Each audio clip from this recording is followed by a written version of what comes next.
If I had known that the hands I once held as a baby would one day hurl scalding coffee into my face, and that the boy I sacrificed everything for would scream at me for $18,000 like I was nothing more than his bank, I would have never stepped into that kitchen.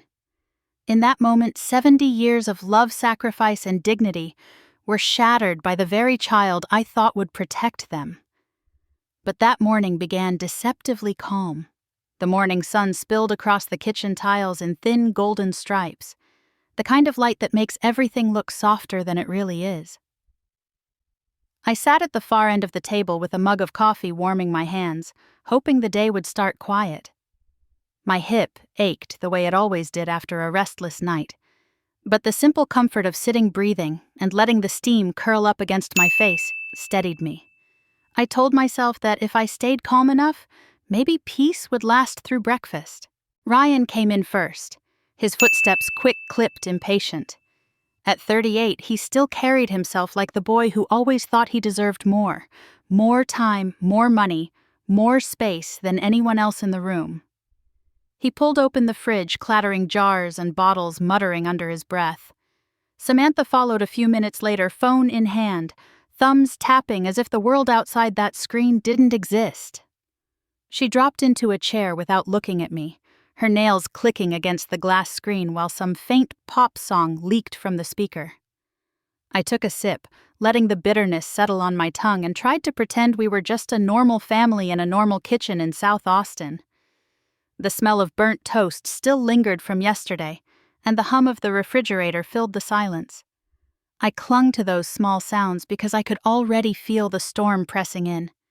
Ryan cleared his throat. "We've got to finalize the reception," he said.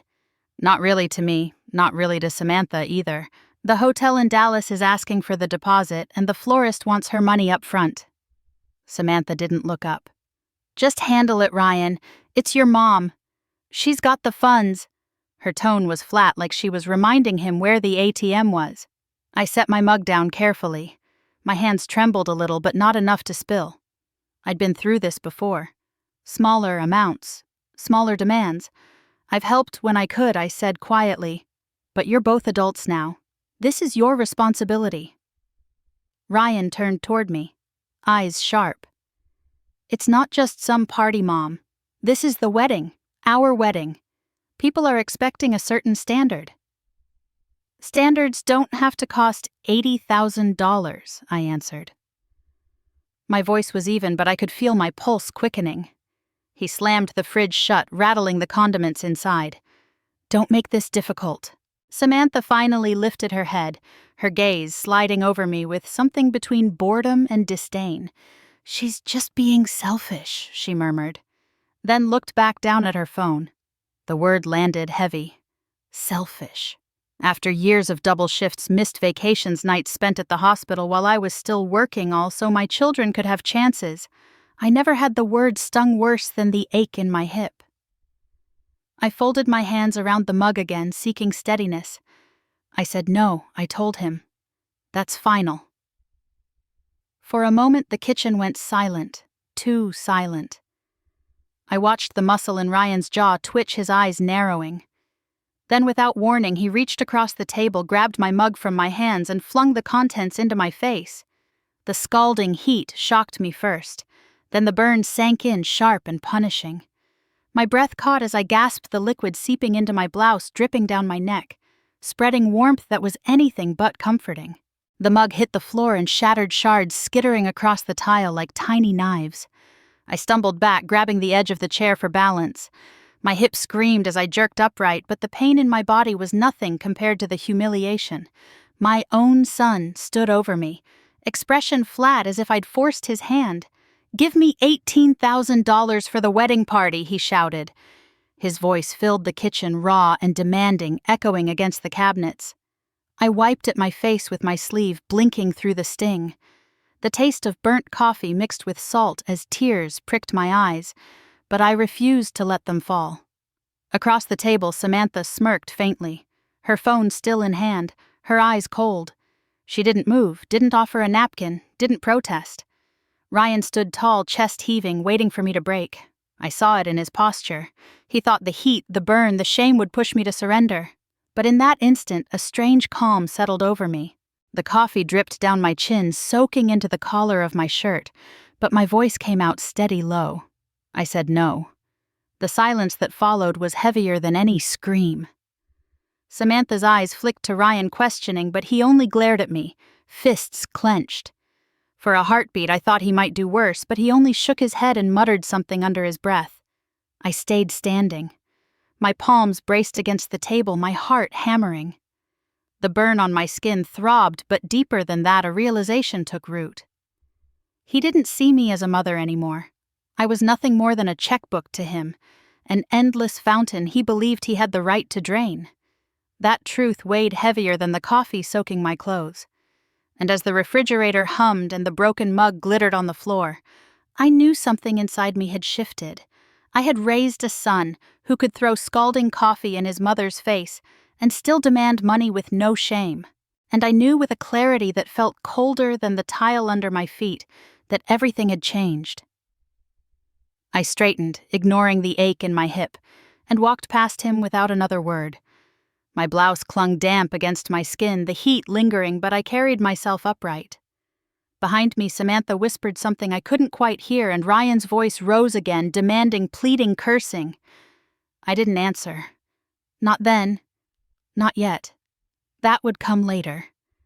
I closed the bedroom door behind me and leaned against it, pressing my palms flat against the wood as if I could keep the whole world out.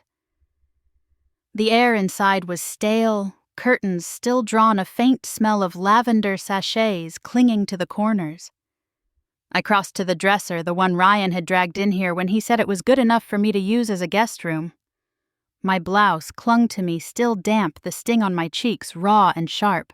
I caught my reflection in the mirror, flushed skin, damp gray hair plastered at my temples, eyes wide with something I didn't want to name. I reached for a towel, pressing it gently against my face, wincing as the fabric scraped against the burn. Beneath the pain, another ache grew, one that reached deeper than my skin. On the nightstand sat a frame I had carried with me since Cliff's funeral in 2019. His smile frozen forever in that picture arm around my shoulders, proud and steady. I picked it up, brushing a damp finger across the glass. I whispered his name before I could stop myself. Cliff. You'd never believe what just happened. The memory of his funeral rushed back, the folding chairs under the canopy, the hush of neighbors who didn't know what to say, the weight of Anthony's hand gripping mine while Ryan barely looked up from his phone. That day I thought grief would be the hardest thing I'd ever carry. I was wrong. I sank down on the bed towel, pressed against my lap, and tried to steady my breathing. The heat in my skin throbbed, but what hurt more was knowing that my son had looked straight into my face, into the woman who brought him into the world, and saw only a wallet. Reaching for my purse, I thought maybe a cool compress, maybe even some ointment would help. My fingers fumbled with the zipper. I pulled it open, expecting the familiar weight of my wallet, but the inside was empty. The lining sagged, loose pockets unzipped. No bills, no cards, no driver's license. I dumped everything onto the bed tissues, an old lipstick, a half-used bottle of aspirin, some grocery receipts. No wallet. My stomach dropped. I checked again, even shook the bag upside down, but only a pack of mints slid out. My hands began to tremble. I knew it had been there yesterday. I remembered paying for groceries.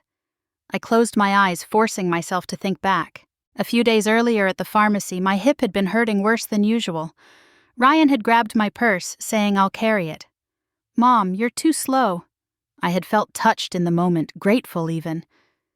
He had walked a step ahead of me down the aisle while I trailed behind, leaning on the cart. When we got to the car, he tossed the bag back into the seat like it was nothing. At the time, I thought nothing of it. Now I knew better.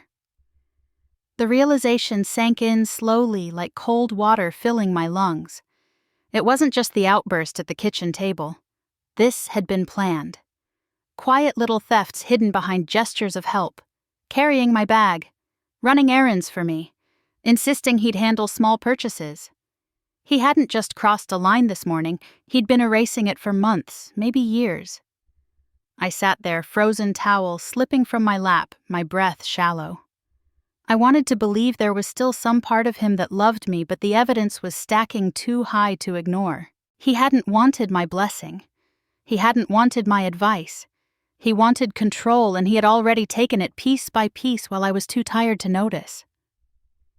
I rose slowly, my hip protesting with every step, and went back to the dresser.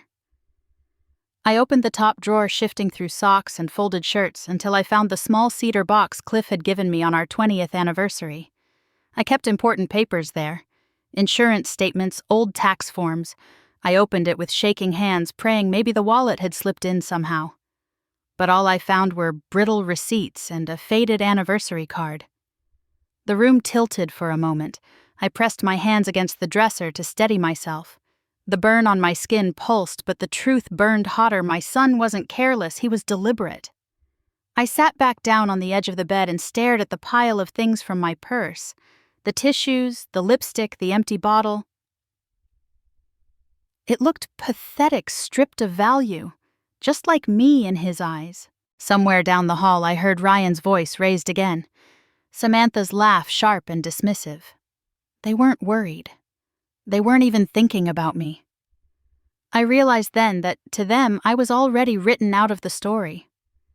I picked up the frame of Cliff again, holding it tight against my chest. "They don't see me anymore," I whispered. "Not as a mother, not as family, just money." Tears pricked, but I blinked them back. This wasn't the kind of grief that eased with crying. This was recognition, final and cold, and in that moment the last thread of denial snapped. My suspicion hardened into certainty. Ryan hadn't just shouted in anger. He had stolen from me long before the coffee hit my skin.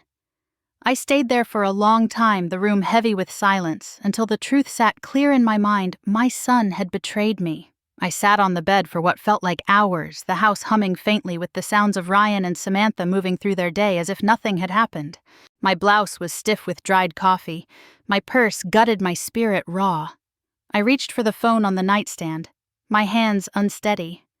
There was only one number that came to mind, one I hadn't dialed in years. David Mercer? The line rang twice before his voice answered, warm and steady as if he'd been expecting me. "Margaret, is that you?" I swallowed hard, my throat dry. "Yes, I need help." There was a pause, not of hesitation, but of recognition. "I'll be there," he said simply. No questions, no explanations demanded. Just certainty.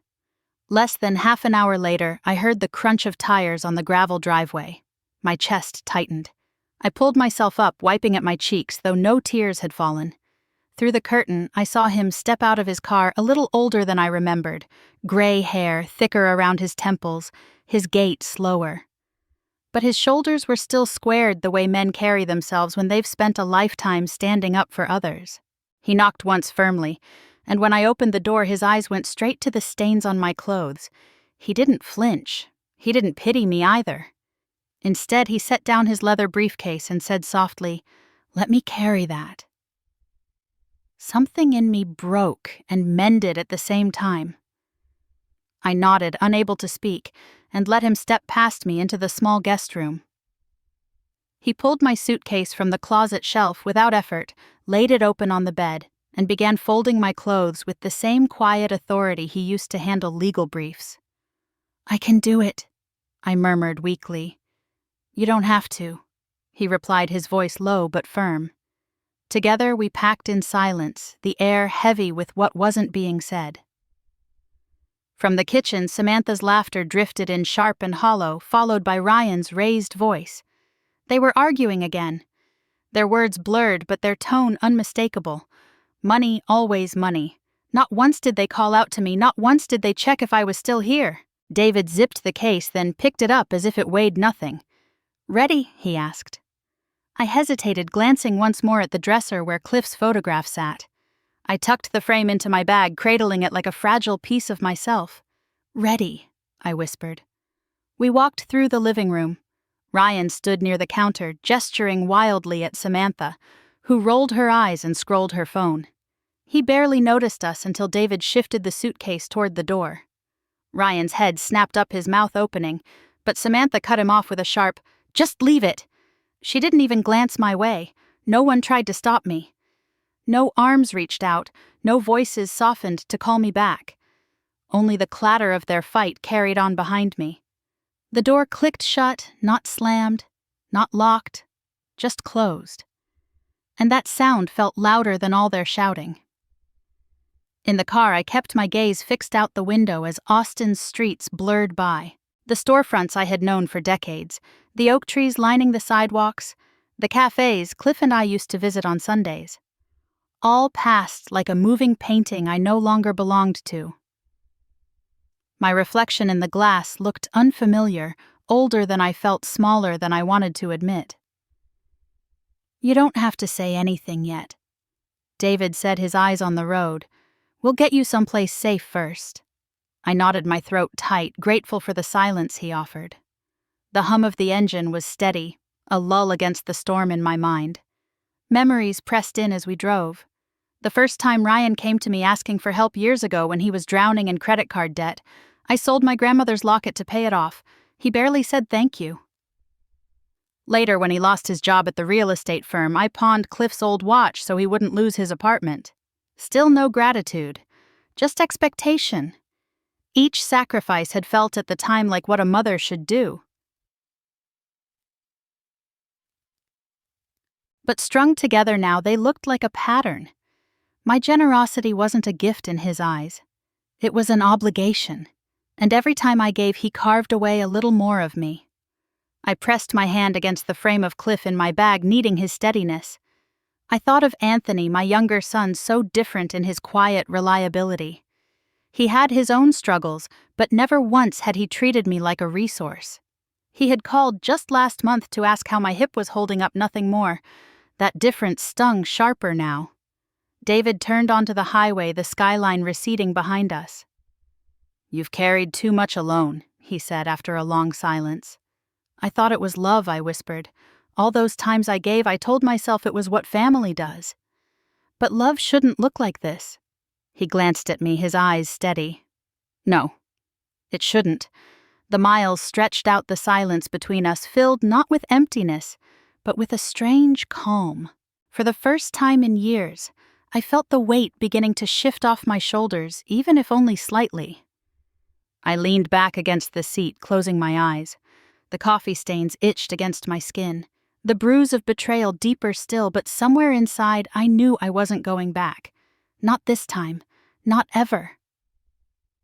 The car turned off the main road and followed a winding drive lined with live oaks that stretched their branches wide, their shadows dappling the pavement. At the end stood a low adobe-style building, its walls painted a soft tan that glowed under the afternoon sun. A wooden sign read, "Silver Oaks Senior Living Community." I had seen brochures for places like this before, but I never thought I'd be walking into one with a suitcase in the trunk and nowhere else to go. David parked and stepped out, coming around to open my door. The moment I set my foot on the stone path, the air felt different, lighter, almost fragrant. Somewhere nearby, the sweet smell of cinnamon and fresh bread drifted out, mixing with the crisp scent of cut grass. From the garden, I could hear birdsong, gentle and persistent, as though welcoming me to a life I hadn't yet imagined. Inside, the lobby surprised me. It wasn't sterile or cold like I'd pictured. Warm light filtered through tall windows that looked out onto a courtyard where a few residents sat on benches chatting in low, easy voices. A faint sound of piano music floated from a side room, played by uncertain but cheerful hands. A receptionist behind the desk greeted us with a smile. "Welcome to Silver Oaks, Mrs. Collins. Mr. Mercer called ahead. We've been expecting you." Her tone was respectful, not pitying, and that alone steadied me more than I realized I needed. David placed a guiding hand on my shoulder. "Come on, just a tour. See how it feels." We followed her down a wide hallway, the scent of lemon polish on the floors, blending with the faint aroma of coffee from a nearby lounge. I caught glimpses into open doors, one room with shelves stacked full of books, another with bright quilts hung on the walls, their colors bold and unapologetic. Everything here whispered of lives still being lived, not merely endured. In the community kitchen, a woman with silver hair stood at the counter pouring tea into delicate china cups. She looked up as we entered, her eyes bright behind thin-framed glasses. "You must be Margaret," she said, setting down the pot with practiced care. "I'm Emily Carter, retired schoolteacher. I keep the tea warm around here." Her voice carried the kind of warmth that teachers never lose, that gentle insistence you're worth listening to. She held out a cup to me. Steady hands, no judgment in her gaze. "Thank you," I murmured, wrapping my fingers around the porcelain. The cup was warm, but not scalding. For the first time all day, heat felt safe against my skin. Emily motioned toward a small seating area by the window. "Come sit with me a moment. I promise I won't quiz you on your multiplication tables." Her smile reached her eyes, and I found myself letting out a breath I hadn't realized I was holding. We sat, and the tea smelled faintly of chamomile. Emily leaned back comfortably. "I've been here a few years now. Thought I'd hate it, truth be told, but I found something I never had before. Time to breathe, time to be seen for who I am, not for what I can give." Her words pierced deeper than she knew. My throat tightened, but I managed to ask, "Do people really respect that here?" Emily's smile softened. "Here we don't measure each other by money or what we can provide. We've all had our battles. We've all been taken for granted at some point. You'll find no judgment, only understanding." I stared at the steam rising from my cup, blinking hard against the sting in my eyes. For years, I had been reduced to what I could pay, what I could sacrifice, what I could hand over. To sit here and hear someone say the opposite, it cracked something inside me. David sat a little apart, letting us talk, his expression unreadable but calm. I glanced at him and he nodded as if to say, "See?" I swallowed and finally whispered, "At my son's house, I was just a bank account. Nothing more." Emily reached across the table, her fingers brushing mine lightly. "Not here. Here you're Margaret." The simplicity of it undid me. My chest tightened, tears pushing forward despite my resistance. I turned slightly embarrassed, but Emily only poured more tea, as if tears were as natural as steam rising from the cup. I pressed the rim to my lips, the warm liquid sliding down my throat, steadying me. The muffled laughter of residents drifted in from the courtyard. The sound not mocking, but light, human whole. For the first time in longer than I could remember, I felt the edges of safety. Emily leaned back, tilting her head with the wisdom of someone who had taught hundreds of children and seen the same lessons repeat in adulthood. "You've carried too much weight alone. You don't have to anymore." The truth of it settled into me like the tea warming my hands. I nodded, unable to trust my voice. Outside the window, a pair of sparrows hopped across the stone fountain water, glinting around them. The sound of their wings beating against the air echoed faintly in the room. I sat straighter, taking in the space, the warmth, the sense that dignity wasn't something to be begged for here. It was built into the walls, offered in each smile. And as the cup emptied in my hands, I realized I was breathing easier than I had in years. That evening, when the quiet of Silver Oaks settled around me and the hum of televisions in the common rooms faded into the background, I sat on the edge of the bed they had given me and pulled my suitcase closer. My hands trembled as I unzipped the side pocket and drew out the small, worn notebook I had carried for years. The cover was frayed corners, bent, the pages inside smudged from being thumbed through too many times. It had started as a way to track bills and reminders. Somewhere along the line, it had become my record of unease. I flipped through the pages slowly, my handwriting tilting across the lines. Small notes at first. An ATM withdrawal I didn't remember making, $40 here, $80 there. Then bolder entries circled with red ink, $600 pulled from a gas station machine at 3:14 a.m. I wrote next to it in a shaky scrawl I was asleep. Another note, $1 $200 charged at a steakhouse downtown. I had never been to that restaurant in my life. The entries grew darker as the months went on. Each page told the story I hadn't wanted to admit to myself. My son wasn't just careless with money. He was taking mine. I had written everything because part of me feared I was going crazy. If it was on paper, maybe I could prove to myself I wasn't imagining things. A knock on the door made me startle.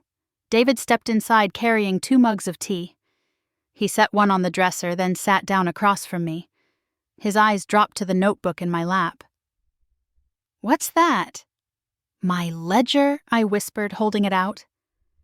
He leaned forward, adjusted his glasses, and began to read.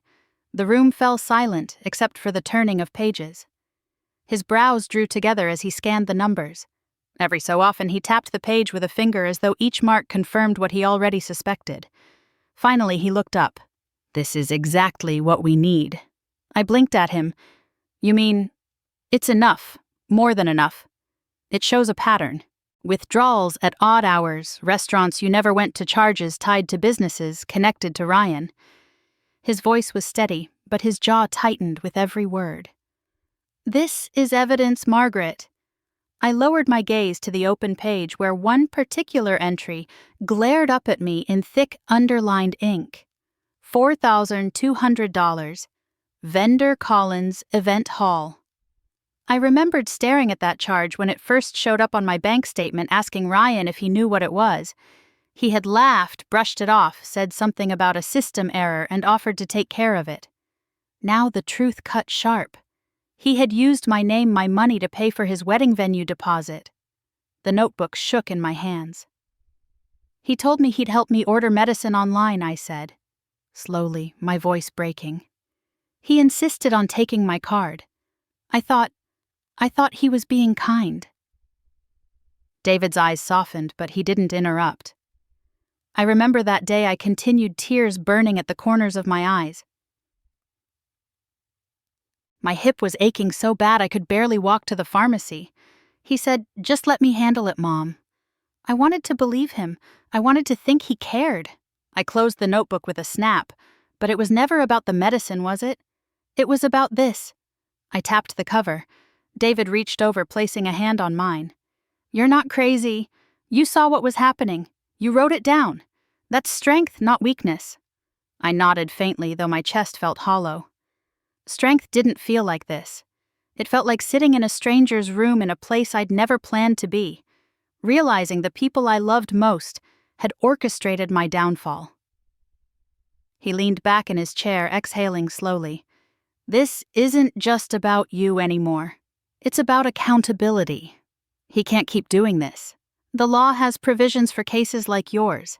Elder financial abuse, fraud." The words made my skin prickle. Fraud. Abuse. They sounded like headlines, like stories I'd read in the paper about other people's families, never mine. I thought of Anthony, my younger son, how careful he was, how gentle, how different. And then of Ryan and how the gap between them had grown into a canyon I could no longer bridge. I clutched the notebook tighter, the edges digging into my palms. "I have to believe this will mean something," I said softly. "It will," David assured me. "We'll take this to the right people. But for tonight, you need rest. Let me hold on to it, keep it safe." I hesitated, then handed the notebook to him, watching as he slid it carefully into his briefcase. It looked small there, almost insignificant, but I knew better. Those pages were my proof. When he left, the room seemed larger, emptier. I lay back on the bed, staring at the ceiling fan turning in slow circles. My mind replayed the charges, the late-night withdrawals, the laugh Ryan gave when I questioned him. Every detail cut deeper now that I understood the truth. I reached for the quilt folded at the foot of the bed, the one I had carried from home. Cliff's hands had patched some of its squares years ago, the stitches uneven but earnest. I pulled it over me, pressing my face against the fabric. It smelled faintly of cedar and laundry soap, familiar and grounding. And as I lay there, the images of those pages burned behind my eyes. Numbers that weren't just numbers, but betrayals in black ink. The doubt I once carried had hardened into certainty. I no longer wondered if Ryan was taking advantage of me. I knew he was. And now, for the first time, I had the evidence to prove it. The morning air in Austin was already heavy with heat when David pulled his car into the lot beside a beige county office building. The sign out front read, "Adult Protective Services, Travis County Annex." My stomach twisted as we parked the sight of the glass doors, making me feel both hopeful and sick all at once. Inside the office was clean but plain. Rows of chairs, bulletin boards pinned with brochures about elder rights guardianships, fraud prevention. A woman at the reception desk looked up as we approached. "You must be Mrs. Collins," she said kindly. "Officer White will be right with you." We didn't wait long. A tall woman in her early 50s appeared in the doorway, her dark hair streaked with gray, her suit jacket sharp but not unfriendly. She carried a folder under her arm and introduced herself with a firm handshake. "Clara White. Come on back." Her office was neat but lived in. Books on law and social policy lined the shelves, a framed photograph of 2 teenagers on the desk. She motioned for me to sit, and I lowered myself carefully into the chair opposite her. David sat beside me, his briefcase resting by his feet. Clara opened a yellow legal pad, clicked her pen, and looked directly at me. "Tell me everything she said." My mouth felt dry, but the words came. I told her about Ryan yelling for $18,000, about the coffee searing my face, about finding my wallet gone, about the notebook filled with transactions that weren't mine. I spoke haltingly at first, but as I went on, the words grew steadier, like they'd been waiting years to be freed. Clara wrote quickly, nodding occasionally, her face calm and focused. When I finished, she tapped her pen against the pad once.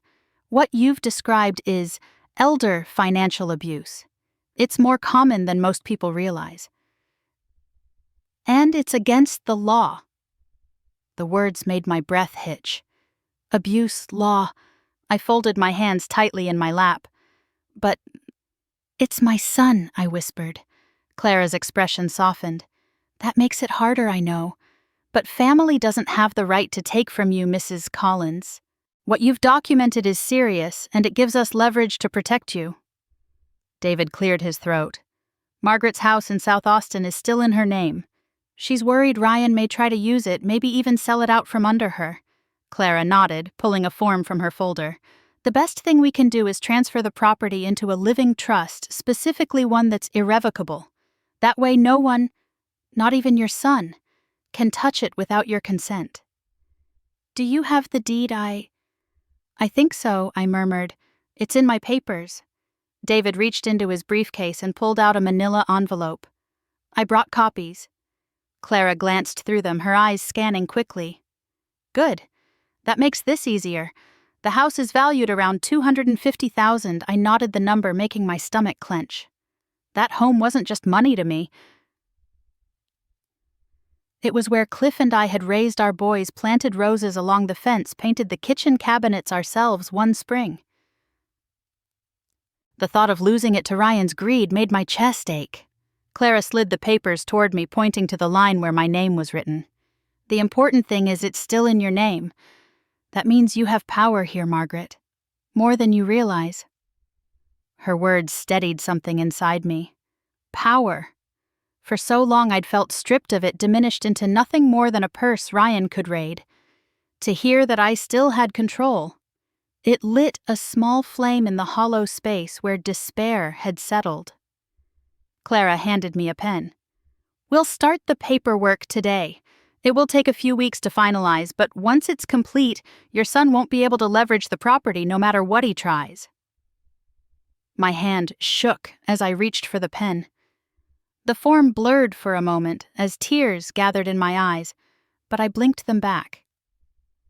I pressed the tip to the page and scrawled my signature slowly, the ink trembling with each letter. My whole body felt unsteady, but beneath that tremor was resolve. When I lifted the pen, Clara smiled. "That's the first step. You're not powerless, Mrs. Collins. You've just been made to feel that way." I let out a shaky breath. My shoulders dropped tension I hadn't noticed easing slightly. David gave a small nod of approval, his eyes meeting mine with quiet pride. I slid the papers back across the desk, my fingers still tingling. For the first time since that morning in Ryan's kitchen, I felt like the ground beneath me wasn't collapsing. I wasn't safe yet, not entirely, but I wasn't helpless anymore either. 2 days later, David called to tell me that a realtor he trusted would be inspecting my house in South Austin. I agreed, though my stomach twisted at the thought of strangers walking through the rooms where I had lived for nearly 40 years. By mid-morning, Michael Lopez, a man in his early 40s with sharp eyes and a calm voice, pulled into the driveway. He had a clipboard under one arm and greeted the neighbors politely before letting himself in with the key David had arranged. Michael was noting the condition of the living room when the front door swung open with a bang. Ryan stormed in, his voice booming. "What the hell is going on here?" Samantha trailed behind him, her heels clicking on the tile, her phone already raised as though she meant to document the scene. Michael didn't flinch. He looked up from his clipboard and said in a measured tone, "I'm here on behalf of the legal owner of this property, Mrs. Margaret Collins." Ryan's face went red instantly, veins standing out in his neck. "You're trespassing. This is my house." Michael straightened his shoulders. "According to county records, the deed is still under Mrs. Collins's name. That makes her the legal owner. I have full authorization to be here." Samantha scoffed loudly, leaning toward Ryan. "He's lying. Call your mom and straighten this out right now." "Don't let her embarrass us like this." Ryan's hands were shaking as he pulled out his phone. He stabbed at the screen, pacing back and forth until the call connected. When I answered, his voice roared through the line. "Mom, what is this? There's some stranger in the house claiming he represents you? He says you're still the owner." I held the phone steady, my voice calm in a way I didn't know I could manage. "That's correct, Ryan. I'm reclaiming what was always mine." For a moment, silence filled the line. I imagined his face twisting the way it did when he didn't get what he wanted as a boy. Samantha's voice rose in the background, dripping with venom. "She's doing this to humiliate us. She wants to ruin everything," Ryan hissed into the phone. "You don't know what you're starting, Mom. You think you can just walk away and take everything with you.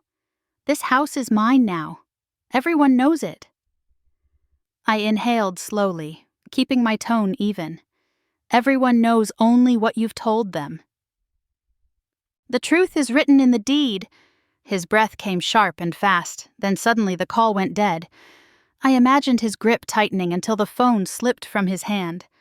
Later I would hear from Michael that Ryan hurled the phone against the wall, the crack echoing through the hallway.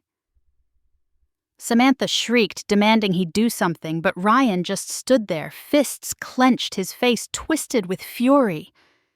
The sense of control he had clung to for years was slipping like sand through his fingers, and there was nothing he could do to stop it. For me, miles away, the silence on the line told me everything. The balance of power had shifted, even if only slightly. He was no longer the one holding all the cards. I closed the phone, my hands steady for the first time in days, and let the stillness of the room wrap around me. That night, long after the phone call with Ryan had ended, and the image of his anger still lingered in my mind, I found myself staring at the ceiling in my small suite at Silver Oaks. The quiet should have soothed me, but my thoughts pulled me backward toward all the times he had boasted about the wedding he and Samantha were planning. I could hear his voice thick with pride, as if he were unveiling a grand business deal. "It's going to be the wedding of the year, Mom," he had said over Sunday dinner months earlier. "A black tie event. At the Crescent in Dallas.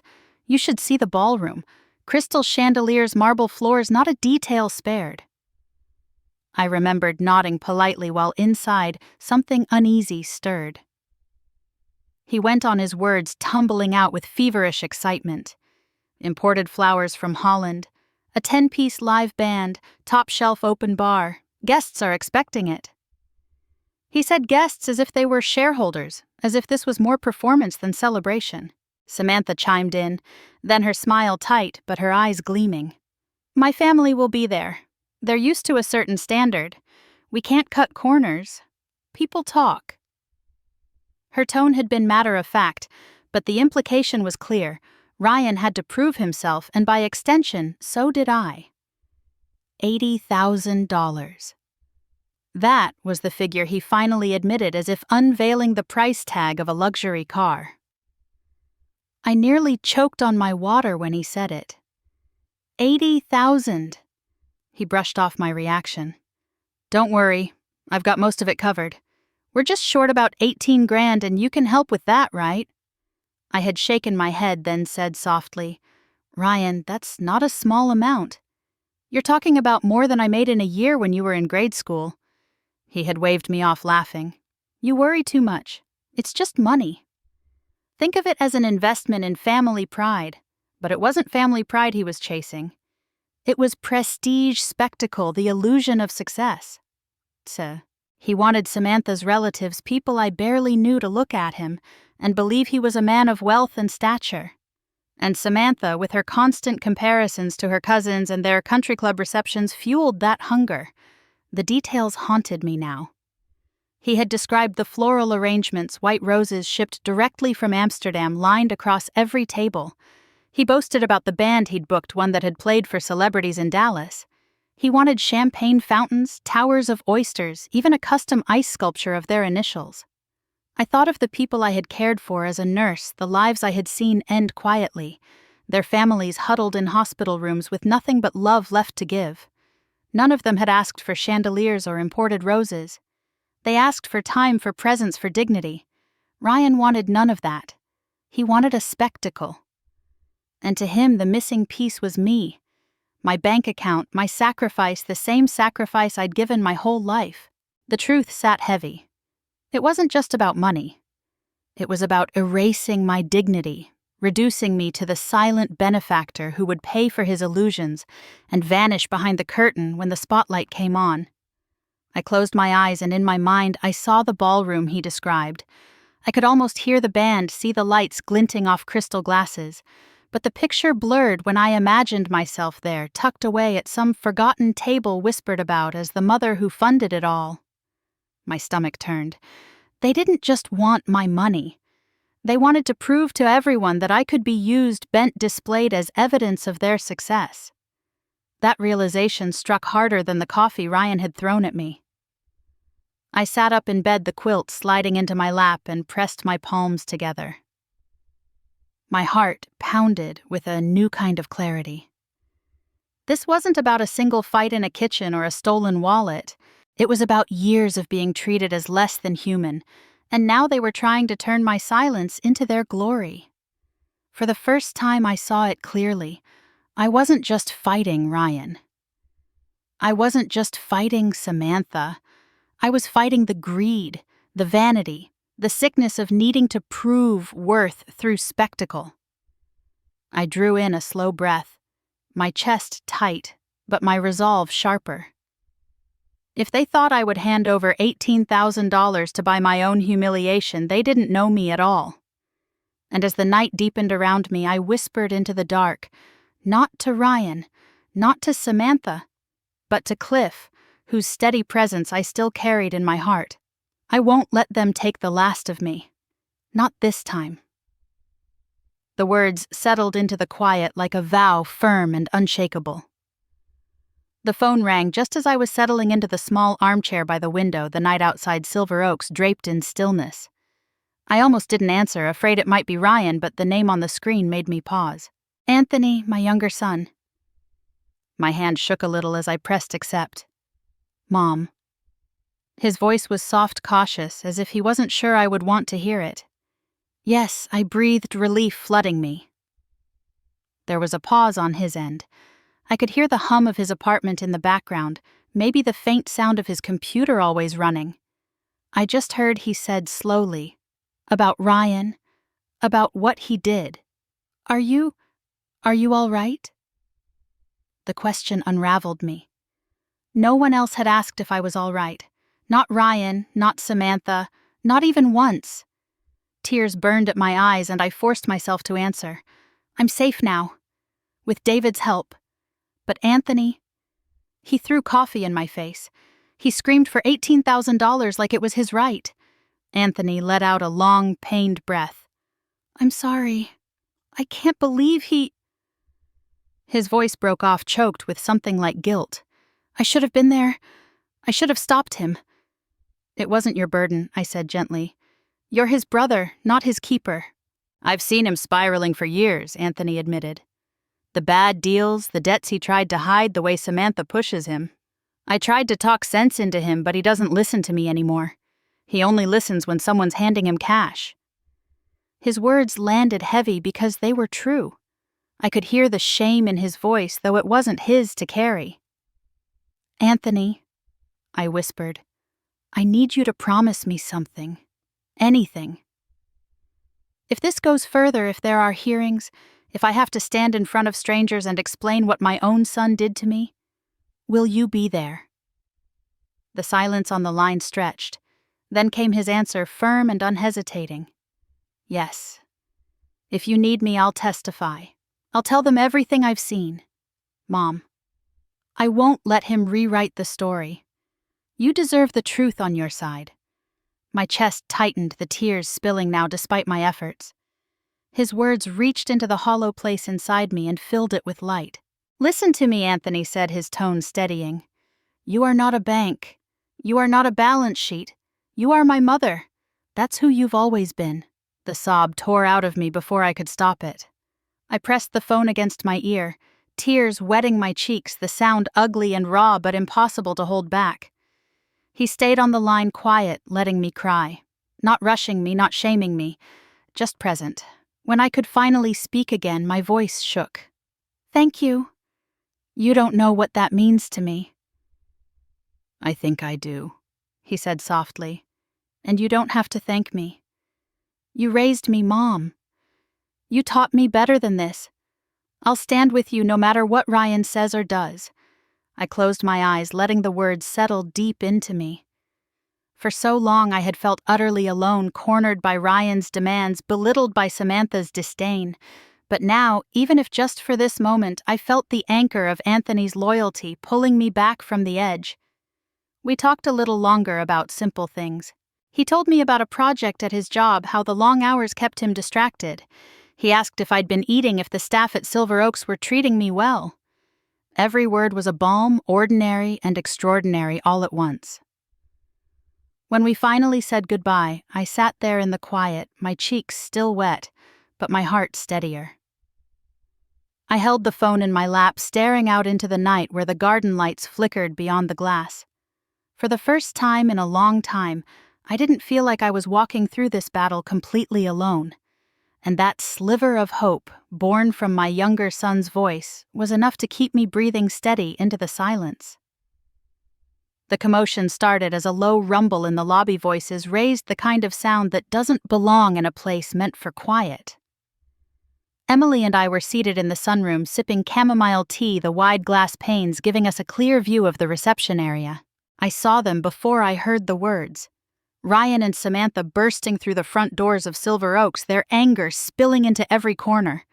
Ryan's voice boomed, echoing against the walls. "Where is she? Where's my mother?" Samantha followed half a step behind her. Heels sharp against the tile, her phone already raised as if she meant to film her performance. "She can't just hide here," she snapped to the receptionist. "We demand to see her." The receptionist, a young woman with her hair tied neatly back, kept her composure. "You'll need to lower your voices.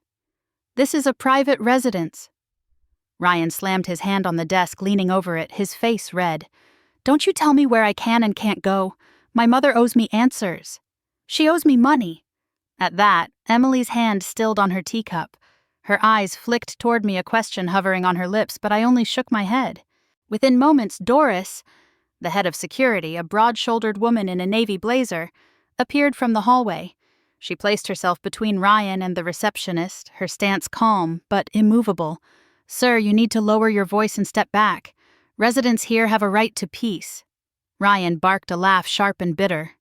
"Peace. My life is falling apart because of her. She's sitting here wasting everything while I'm drowning."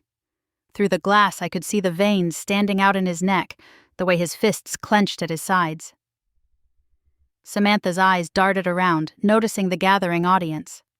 Residents had drifted from the library, from the dining hall, their curiosity piqued. Some whispered, others simply watched their expressions, a mix of pity and disapproval. I lifted my cup, steadying my hand, and took a slow sip of tea. The steam rose fragrant and calming as Ryan's shouting grew louder. Emily leaned closer to me, her voice low. "Do you want me to call David?" "No," I said softly. "Let him see me calm."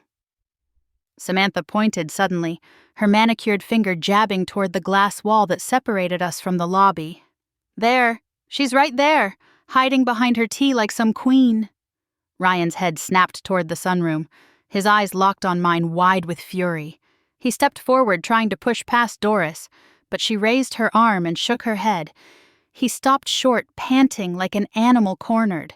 "Mom!" He bellowed, his voice breaking on the word. "Come out here, you can't ignore me." I set my cup down gently on its saucer and looked at him through the glass. His face, once the face of a boy I'd carried in my arms, was now twisted by desperation, by entitlement. My lips barely moved as I whispered, "I already said goodbye." The words weren't for him as much as they were for me. A final recognition that I was no longer bound to his chaos. Ryan's mouth opened as if to spit another demand, but the sound faltered. He glanced around and seemed to realize for the first time the scene he had created. Dozens of eyes were on him, residents whispering, some shaking their heads, some turning away in disgust. Samantha tugged at his arm, hissing through her teeth. "You're making it worse!" But he couldn't contain it. He shouted again, a string of curses, his voice cracking under the weight of his rage. Doris gestured firmly toward the door. "That's enough. You need to leave now." Anthony's voice wasn't here to balance him, nor Cliff's presence to steady him. Just Ryan exposed in his fury, stripped of the power he once wielded so easily. He yanked his arm free of Samantha's grip, stormed toward the door, and shoved it open with such force it banged against the wall. Samantha followed, her face flushed, her phone forgotten at her side. The glass doors swung shut behind them, sealing the silence back into the room. For a long moment, all that remained was the low murmur of residents drifting away, returning to their puzzles, their books, their quiet lives. Emily touched my hand gently. "You didn't flinch," she said, almost in awe. I looked down at the tea cooling in my cup, the faint ripples settling on its surface. My heart was still pounding, but I met her gaze and said simply, "I don't need to anymore." The weight of the moment pressed around me. Ryan had come to break me down, to demand, to shame me in front of strangers. Instead, he had only stripped himself bare, showing the world the man he had become. And for the first time in years, I felt the balance shift. Not because I fought him, but because I didn't have to. A plain ivory envelope appeared in my mailbox at Silver Oaks 3 days after Ryan's outburst in the lobby. My name was scrawled across the front in handwriting that tried too hard to look careful, but I knew it instantly. My hands didn't tremble when I carried it upstairs. I sat at the small desk by the window, the evening sun slanting through the blinds, and stared at the envelope for a long while, before sliding a letter opener along the seal. The letter began with a single word. "Mom, no greeting, no warmth, just possession." His sentences rambled through half-hearted apologies. "Things got out of hand, we never meant to push you away. Misunderstandings happen." Then, halfway down the page, came the real purpose. He wrote of bills piling up, of wedding costs that had grown heavier than expected, and how he only needed a little more help to set things right. Folded inside the letter was a check. I pulled it free and immediately saw what he had done. $9,000 made out to the event company handling the reception, the memo line reading, "Wedding expenses." My name was signed at the bottom, but the ink wasn't mine. It was a forgery, clumsy but dangerous. I sat very still, staring at it.